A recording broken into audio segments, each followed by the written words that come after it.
तो welcome guys, कैसे हैं आप लोग। स्वागत है आप सभी लोगों का आज की नई क्लास में। तो हम लोग कक्षा 10 के विज्ञान का अभी हम लोगों ने कल ही स्टार्ट किया और फर्स्ट चैप्टर पहला पार्ट जो है चल रहा है, जिसको हम लोग प्रकाश या प्रकाश का परावर्तन के नाम से जानते हैं। आज उसकी दूसरी क्लास है। अगर आपने पिछला वीडियो या पिछली क्लास अटेंड नहीं की है, चैनल पे जाइए, चैनल पे जाके आपको मिलेगा वहाँ प्लेलिस्ट में जाइए, प्लेलिस्ट में आप क्लास 10th साइंस वाले सेक्शन में जाएंगे तो वहाँ आपको वीडियोस मिल जाएंगे। जो भी वीडियोस पहले से अपलोडेड हैं, आप उसको अगर देख लेते हैं तो आपको और ज़्यादा ही आसानी होगी। और नोट्स जो है वो आपको प्रोवाइड किए जाएंगे। कहाँ पे? टेलीग्राम पे भी अब प्रोवाइड किया जाएगा। और आप नीचे आप लोगों को व्हाट्सएप नंबर दिया गया, अगर व्हाट्सएप करते हैं आप लोग तो आपको व्हाट्सएप पर भी प्रोवाइड किया जाएगा। तो चलिए शुरू करते हैं आज की क्लास। तो आज हम लोग पढ़ रहे हैं प्रकाश का परावर्तन। तो परावर्तन, सबसे पहले तो प्रकाश का परावर्तन होता कब है? परावर्तन भी होगा जब कोई चिकनी प्रकाश पड़ेगा, कोई चिकना पृष्ठ हो, मतलब खुरदुरा होगा तो नहीं चलेगा। ये मान लीजिए एक क्या था, दर्पण था, शीशा था, ठीक है। हम लोगों ने एक तरफ इसको क्या कर दिया, पेंट कर दिया। पहले ये क्या था, खिड़कियों में जो शीशे लगे होते क्या होते हैं, पारदर्शी होते हैं ना। अब एक तरफ हम लोगों ने क्या कर दिया, इसको पेंट कर दिया, पेंट कर दिया। अब ये दूसरा वाला जो सिरा हो गया, प्रकाश इधर से आया, अब इस पर इधर टकराया, टकरा के वापस हो गया। यही जो प्रकाश जिस माध्यम में आकर टकराकर उसी माध्यम में वापस लौट गया। तो यही क्या होता है, यही यही प्रकाश का ये गुण क्या होता है, प्रकाश का परावर्तन कहलाता है। क्या कहलाता है? प्रकाश का परावर्तन। तो ये तो हो गई परावर्तन वाली बात। क्लियर हो रहा है भैया? तो आइए देखते हैं थोड़ा डिफिनेशन वगैरह से। तो किसी चिकने पृष्ठ पर टकराकर उसी माध्यम में वापस लौट, जब प्रकाश किसी पृष्ठ पर टकराकर उसी माध्यम में वापस लौट जाता है तो प्रकाश के उसी माध्यम में वापस लौटने की इस क्रिया को प्रकाश का परावर्तन कहते हैं। ठीक है। तो अभी हम लोगों ने एक चित्र बनाया था, एक हम लोगों ने अभी क्या किया था, एक चित्र बनाया था कि प्रकाश क्या हुआ, ये हमारी कलई वाली एवं एक तरफ पेंट हो गया। समझ लीजिए प्रकाश आया, टकराया, टकरा के वापस गया। जो प्रकाश आ रहा है, इस कोई स्रोत है, मान लीजिए इससे प्रकाश निकल रहा है, इसे बना दो, तो ये हमारी हो गई हमारी आपतित किरण। आपतित किरण, ठीक है। और ये जब परावर्तित होने के बाद वापस जा रही, ये हो गई हमारी परावर्तित किरण। क्या हो गई? परावर्तित किरण, ठीक है। अब ये थोड़ा मैं इसको अब मिटा रहा हूँ तो आपको ये दोनों चीज़ें समझ में आई, ये आपतित किरण और ये परावर्तित किरण। आपतित किरण को हम लोग किससे लिखते हैं?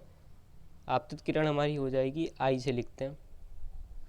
ये आपतित किरण है, सॉरी माफ़ करना, ये आपतित किरण नहीं, आपतित कोण हो गया।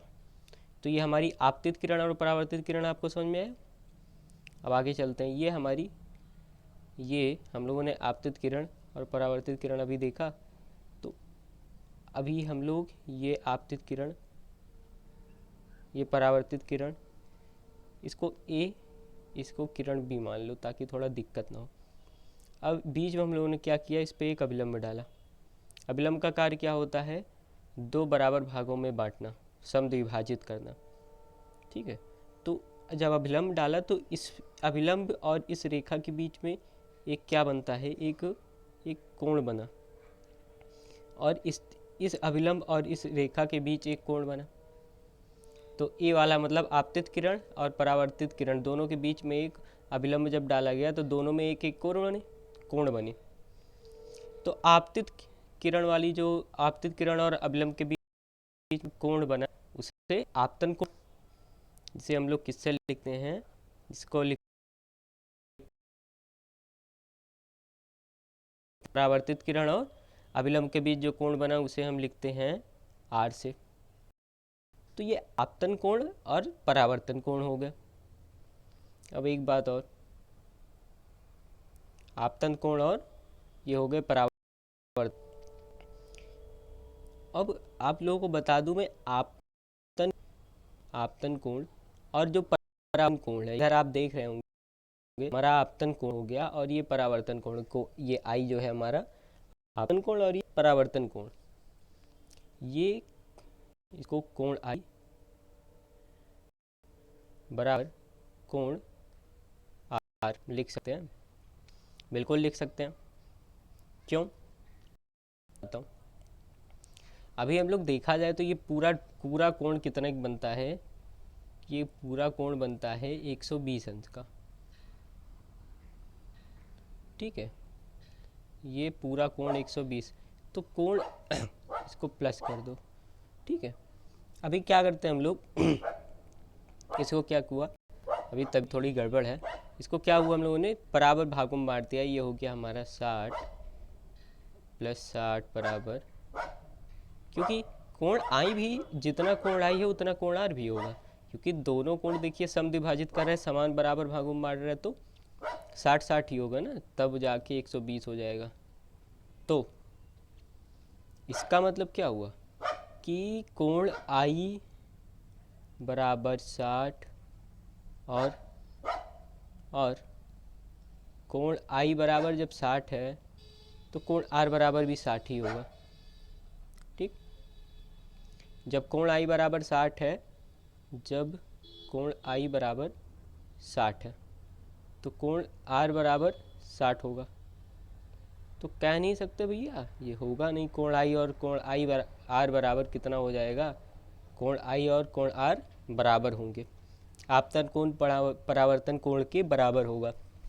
यही हमारा परावर्तन का नियम भी कहता है कि आपतन कोण का मान परावर्तन कोण के बराबर होगा, ठीक। और दूसरा क्या कहता है कि आपतन बिंदु, ये जो बिंदु होगा, ये बिंदु हमारा, इसको हम लोग किस नाम से जानते हैं, आपतन बिंदु से, ठीक है। आपतन बिंदु, परावर्तित किरण, आपतन बिंदु परावर्तित, देख लेते हैं हम लोग एक मिनट कि आपतित किरण आपतन बिंदु पर अभिलंब, आपतन बिंदु पर अभिलंब, यही है हमारा आपतन बिंदु। आपतित किरण और क्या जो मध्य, ये जो यहाँ पे जो पृष्ठ पर टकरा रहा है, यही हमारा आपतन बिंदु, जिसे हम लोगों ने बिंदु ओ से दर्शाया हुआ है, और इस पर जो अभिलंब होगा, आपतन किरण, आपतन बिंदु पर अभिलंब और परावर्तित किरण, तीनों एक ही तल पर होंगे। भाई तीनों एक ही तल पे तो हैं, ये क्या हुआ, इधर देखिए आप लोग कि आपतन बिंदु, आपतित किरण और परावर्तित किरण और आपतन बिंदु पर अभिलंब, तीनों क्या है, एक ही पृष्ठ पर हैं। ये परावर्तन के नियम है, तभी परावर्तन होगा। तो इसके दो नियम है कि कोण आई और कोण आर का मान बराबर होना चाहिए, मतलब आपतन कोण परावर्तन कोण के बराबर होने चाहिए, और आपतित किरण आपतन बिंदु पर अभिलंब और परावर्तित किरण तीनों एक ही तल पर होना चाहिए। समझ में आया? चलिए आगे चलते हैं। आगे क्या है, आगे है विसिरण परावर्तन। परावर्तन, चलो भैया इसको समझते हैं। जैसे क्या होता है कि अभी तो हम लोग चिकनी सतह ले रहे थे, अभी हम लोगों ने क्या हुआ, खुरदुरी सतह ली, ठीक है, ऐसे हल्का फुल्का ऐसे कहीं ऐसे खुरदुरी सतह ली, खुरदुरी सतह ली है, ठीक है। अभी क्या हुआ, इस पर जब प्रकाश पड़ेगा, ये प्रकाश किरण आई, अब ये केवल इस माध्यम में नहीं, चारों तरफ समान रूप से फैल जाएगी। तो प्रकाश किरण के इस तरह चारों तरफ फैलने के जो गुण होता है उसे कहते हैं विसिरण परावर्तन। परावर्तित तो हो रहा है लेकिन समान रूप से विसरित हो जा रहा है, फैल जा रहा है, तो ये होगा हमारा विसिरण परावर्तन।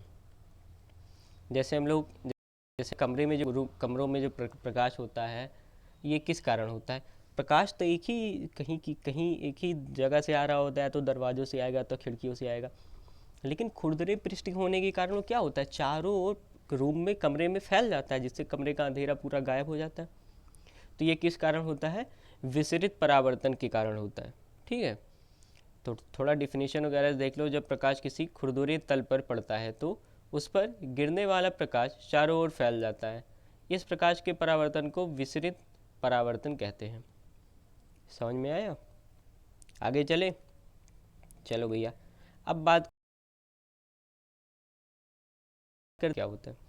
तो प्रतिबिंब को आप लोग छाया या परछाई से समझ सकते हैं कि मतलब जब कोई वस्तु क्या होता है, हम लोग जब दर्पण में देखते हैं, जब जब कोई वस्तु किसी दर्पण के सामने रखी जाती है, हम लोग दर्पण के सामने खड़े होते हैं, तो दर्पण में वस्तु की आकृति का ही हमें दिखाई देती है। जैसे जितने बड़े हम होते हैं, हो सकता है उतनी बड़ी दिखाई दी अगर तल दर्पण है, नहीं तो कभी कभी उससे बड़ी दिखाई देती है, उससे छोटी दिखाई देती है। तो ये जो दर्पण में बनती है वो हमारा क्या होता है, प्रतिबिंब होता है। क्या होता है, प्रतिबिंब होता है। ठीक है, तो ये कितने प्रकार के होते हैं भैया, ये दो प्रकार के होते हैं, पहला वास्तविक और दूसरा आभासी। तो जो प्रतिबिंब जो भी प्रतिबिंब क्या होते हैं, जो प्रतिबिंब पर्दे पर प्राप्त किए जा सकते हैं, मतलब उन लोग पर्दों पे या कह सकते हैं दर्पण पे देख सकते हैं। दर्पण के जैसे मैं आप लोगों को कैसे समझाऊं, मैं कल इसका फिगर बना के अच्छे से समझाऊंगा। अभी हम लोग डिफिनेशन पे चलते हैं। अगर हो सकता है परिभाषा से आप लोगों को समझ में आ जाए, नहीं समझ में आता तो मैं कल दोबारा आप लोगों को चित्र बना के समझाऊंगा। तो अभी हम लोग परिभाषा से समझते हैं, जो कि आसान विधि है। बाकी तो समझ में आएगा ही, वो तो मेरी गारंटी है, क्योंकि दो तीन तरीके से समझाया जाएगा तो कोई ना कोई एक तरीका तो दिमाग में आएगा ही। बस ख्याल आप लोगों को पढ़ना है, शेयर करना है, सब्सक्राइब करना है, लाइक करना है, और जितना हो सके उतना शेयर कीजिए, क्योंकि मेहनत बहुत लगती है, तबीयत बहुत ज़्यादा ख़राब रहती है, लेकिन वीडियोज़ तो बनाने हैं, क्योंकि मुझे आप लोगों को पढ़ाना है। हो सकता है कुछ अच्छा ना पढ़ा पा रहा हूँ, हो सकता है कुछ गलतियाँ हो रही हूँ, लेकिन कोशिश अपने तरीके से पूरी कर रहा हूँ कि कोई गलती ना हो। कोई गलती की गुंजाइश मैं अपनी तरफ से नहीं छोड़ता, बाकी हो जाए तो इंसान ही हूँ। तो चलिए, तो वास्तविक प्रतिबिंब क्या है, तो वह प्रतिबिंब जिसे पर्दे पर प्राप्त किया जा सकता है उसे क्या कहते हैं, वास्तविक प्रतिबिंब कहते हैं। ये सदैव उल्टे होते हैं भैया। तो अभी आप लोगों को इतना समझना है कि ये इन जो प्रतिबिंब को पर्दे पर प्राप्त किया जा सकता है वो क्या होंगे, वो हमारे वास्तविक प्रतिबिंब होंगे, और ये क्या होते हैं, उल्टे होते हैं। बात करते हैं आभासी की, तो ये आभासी इसका थोड़ा सा उल्टा होगा, मतलब उल्टे का उल्टा क्या हो जाएगा, सीधा हो जाएगा। अभी देखो, तो जो प्रतिबिंब पर्दे पर प्राप्त नहीं किए जा सकते हैं, मतलब जैसे क्या हुआ, हम लोगों ने शीशे पे देखा किसी को, हम शीशे के सामने खड़े हुए, या किसी भी रोशनी हमारे पीछे से आ रही, हम आगे खड़े हुए हैं और हमारा चित्र क्या हो रहा है, किसी पर्दे पर दिख रहा है, तो वो हमारा वास्तविक प्रतिबिंब होगा। ठीक है, और वही जो हम पर्दे पर नहीं दिख रहा है, जैसे लगता नहीं है कि कोई खड़ा हुआ है पीछे, परछाई जिसे हम के लोग कह सकते हैं, लेकिन दिखे ना, आभास हम लोगों को, वो हमारा हो जाता है आभासी प्रतिबिंब। या वे प्रतिबिंब जिन्हें हम पर्दे पर प्राप्त नहीं कर सकते हैं, वो क्या होते हैं, हमारे आभासी प्रतिबिंब होते हैं। ठीक है, यहाँ पे थोड़ा सा कट गया मुझे लगता है, तो पीडीएफ में आप लोगों को पूरा मिल जाएगा, जैसे जो बता रहा हूँ वही होगा। ठीक है, तो वे प्रतिबिंब जो पर्दे पर प्राप्त नहीं किए जा सकते, उन्हें क्या कहते हैं, आभासी प्रतिबिंब कहते हैं। क्लियर है भैया, और ये सदैव सीधे होते हैं। सदैव सीधे होते हैं। अब सबसे ज़्यादा जो आता है वास्तविक और आभासी प्रतिबिंब में अंतर, तो हम लोग अंतर देख लेते हैं। ये थोड़ा थोड़ा कट गया है, ये आपको पूरा पीडीएफ मिल जाएगा व्हाट्सएप पे, परेशान मत होइए, नहीं तो आप जाइए अपना टेलीग्राम पे भी डाउनलोड कर सकते हैं, कोई दिक्कत नहीं है। तो पहली बात तो वास्तविक प्रतिबिंब क्या, पहला बात तो इसे पर्दे पे प्राप्त किया जा सकता है, और आभासी प्रतिबिंब इसे पर्दे पर प्राप्त नहीं किया जा सकता है, पहला अंतर ये हो गया। दूसरा क्या, जो वास्तविक प्रतिबिंब होता है ये क्या होते हैं, उल्टे होते हैं, और आभासी प्रतिबिंब क्या होते हैं, सीधे होते हैं। और क्या भैया कि जो वास्तविक प्रतिबिंब होता है ये सदैव अवतल दर्पण पर प्राप्त होते हैं, अवतल दर्पण ही पर ही बनते हैं, लेकिन जो आभासी प्रतिबिंब होता है ये उत्तल तथा समतल दर्पण दोनों पर बनते हैं। तो मुझे लगता है आप लोगों को अच्छे से समझ में आ गया होगा, क्योंकि मैंने अच्छे से समझाया, तो मुझे लग रहा है समझ में आ गया होगा।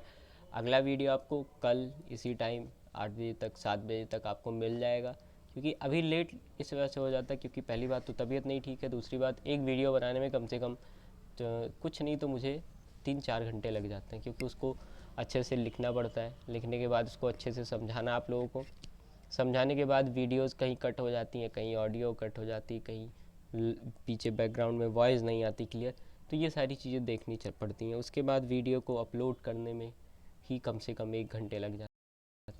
तो चलिए गाइस, मुझे लगता है चलो बच्चों, मुझे लगता है आप लोगों को अच्छे से समझ में आ गया होगा। नहीं आया तो कमेंट कीजिए, लाइक कीजिए और जितना हो सके शेयर कीजिए, फैला दीजिए वीडियो को, ताकि ताकि मुझे भी अच्छा लगे, थोड़े व्यूज़ आने शुरू हो जाए।